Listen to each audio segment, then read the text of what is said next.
Recently, I did a video about calorie density, and someone left me a comment saying that calories don't mean crap. But how important are calories? And is it workable to try and lose weight on a calorie restriction diet alone? And what role do calories play in relation to a healthy overall diet?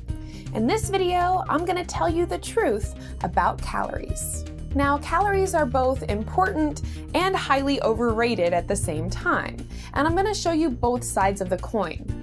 Now, in a country where 7 out of 10 people are overweight or obese, I would definitely say that calories do matter.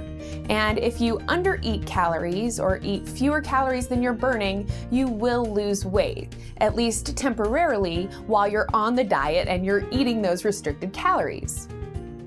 And many diets, many mainstream diets, are based solely on this one principle of calorie restriction, and they will encourage you to count your calories. Weight Watchers, for instance, turns this calorie counting into a point system and then offers you convenient prepackaged meals and snacks so that you don't actually have to count the calories in the foods themselves, and you can just do it based off the point system. And likewise, if you overeat calories, you're going to gain weight. And for those of you who've left comments that you're having trouble gaining weight, all that really amounts to is that you're not hungry, and you're probably having a really hard time forcing yourself to shove food down your throat if you're just not feeling hungry. So when we're living in a society where most people are overweight, I think it's safe to say that the average person is consuming more calories than they're burning. But here's how calories are overrated. Caloric intake alone does not regulate your hunger. There are a lot of other factors that are causing you to still be hungry. And this is the primary reason that so many people end up overeating more calories than they need. So if caloric intake alone isn't what regulates hunger, what does? Number 1, blood sugar. Number 2, the volume of food in your stomach. And number 3, nutritional demands. Blood sugar. Now, I'm not going to take the time to re-explain how blood sugar affects your hunger, because we've already covered that in a lot of different videos. And if you want to reference back, check out the video, Understanding Blood Sugar, Hunger, and Mood. Now, suffice it to say, if you're having a lot of sugar cravings, this is a sign that the excessive amount of starches and sugars in your diet are causing excessive amounts of blood sugar swings, and this can lead to artificial hunger, overeating, and weight gain. So if you're overweight and you don't want to be, this is really probably your first barrier to losing weight and then maintaining that lost weight. And I'll include a link to the Understanding Blood Sugar video at the end of this video in case you need more explanation. As a side note, scientists have found that a high fiber diet can really help to regulate blood sugar. And which are the foods that are highest in fiber? You may have guessed, it's the colorful fruits and vegetables. The refined sugars and refined flours in most of the bread and pasta products we consume are completely devoid of fiber and are really horrible for causing blood sugar spikes. Another factor that contributes to how hungry you feel is how full your stomach is.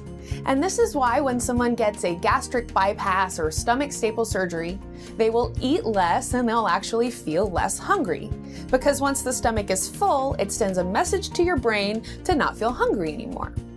Now, I'm certainly not recommending that anybody get one of these surgeries, but it certainly does help you eat less when you have a smaller stomach.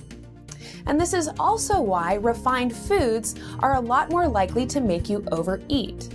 Because refined foods are calorie dense but low in fiber, you'll be eating a huge amount of the calories of foods before you actually start feeling full.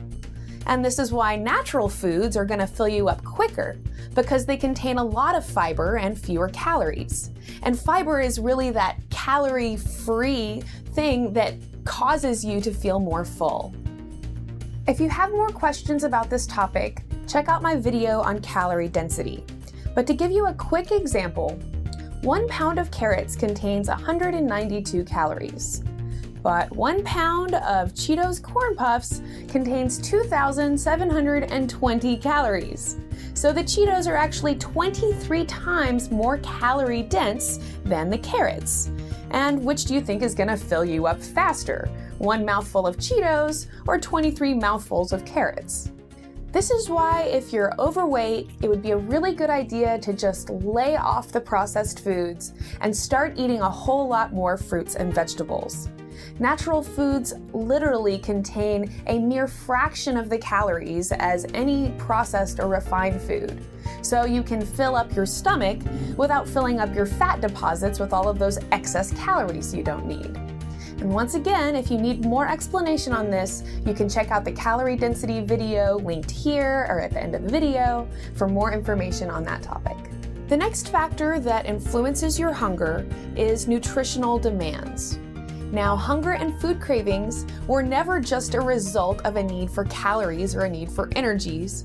There's a whole host of different macronutrients like proteins and fats, and micronutrients like vitamins and minerals that your body is going to need. And if you are deficient in those things, your body is going to crave them. This is why a pregnant woman has really odd food cravings. And this is why someone who's maybe just had an injury is going to be craving protein because their body is having to rebuild and repair. This is why someone who's vitamin C deficient is going to have a really strong craving for citrus fruits like oranges. And why somebody with an iron deficiency is probably going to be craving red meat.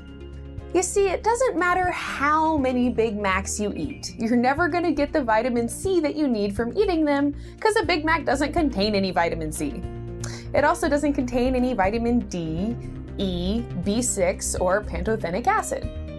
And while a Big Mac does contain about 25% of your daily calcium, iron, phosphorus, and zinc, it only contains about 10% of your magnesium, potassium, and copper. So you'd have to eat about 10 Big Macs to get all the magnesium and potassium that you need. But that's almost 5,500 calories. One small banana contains about the same amount of potassium as a Big Mac. But the banana has only 90 calories, where the Big Mac has about 550, and that's a huge difference. So in addition to being the least calorie dense, the natural foods are actually the most micronutrient dense as well. And so this is why if you're eating a lot of vegetables and fruits in your diet, it's going to ensure that you don't have nutritional deficiencies, and it's going to help curb your hunger and curb your food cravings. And if you are dieting, you might consider taking a good, balanced vitamin or mineral supplement. So your hunger is not controlled simply by the number of calories you eat. It's controlled by the type of calories that you eat. Refined and processed foods deregulate your blood sugar, which is going to end up causing excessive sugar cravings, which is going to cause excessive hunger, and all of this spiking of your blood sugar is the primary reason you're going to end up overeating. Processed and refined foods are also basically devoid of fiber, and fiber is what you need to help you feel full. And if you eat a lot of processed and refined foods, then you know that you have to eat a huge amount of those foods just to start feeling full and satisfied. And since refined processed foods are also really low in micronutrients, eating a lot of them is going to help you end up with nutrient deficiencies.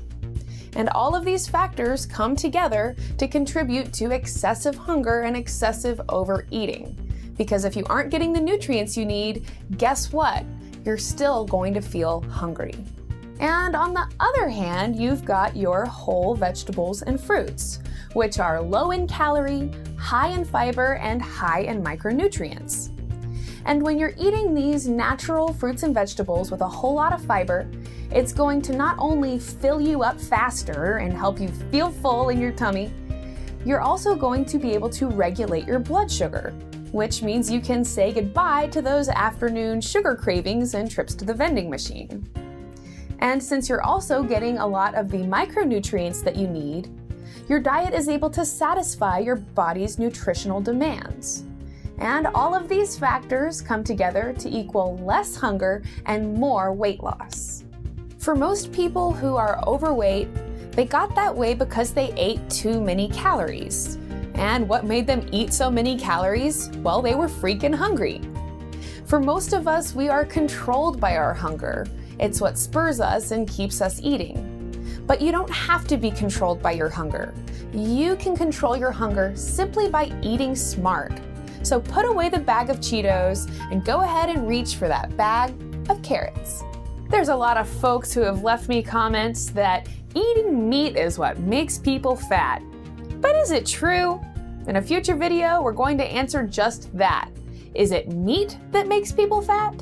And in another video, I'm going to discuss what are the most important health factors that determine how healthy we are and how much we weigh. If you haven't done so already, I hope that you will give this video a thumbs up. And if you learned anything in this video, please share it with your friends. You can share it on Facebook or just send it in an email to the people that you care about. If you'd like to learn more about calorie density and discover which foods really contain the most calories, check out my video on calorie density. For a more in-depth explanation of blood sugar and how it affects your hunger and your food cravings, check out the video Understanding Blood Sugar, Hunger, and Mood. And if you've ever wondered what makes a superfood and why junk foods get such a bad rap, check out my video Super versus Junk Foods. If you've ever felt like there are certain foods you just cannot give up, it might be because you are actually physically addicted to those foods. To find out more, check out my video Fast Food Proven Addictive.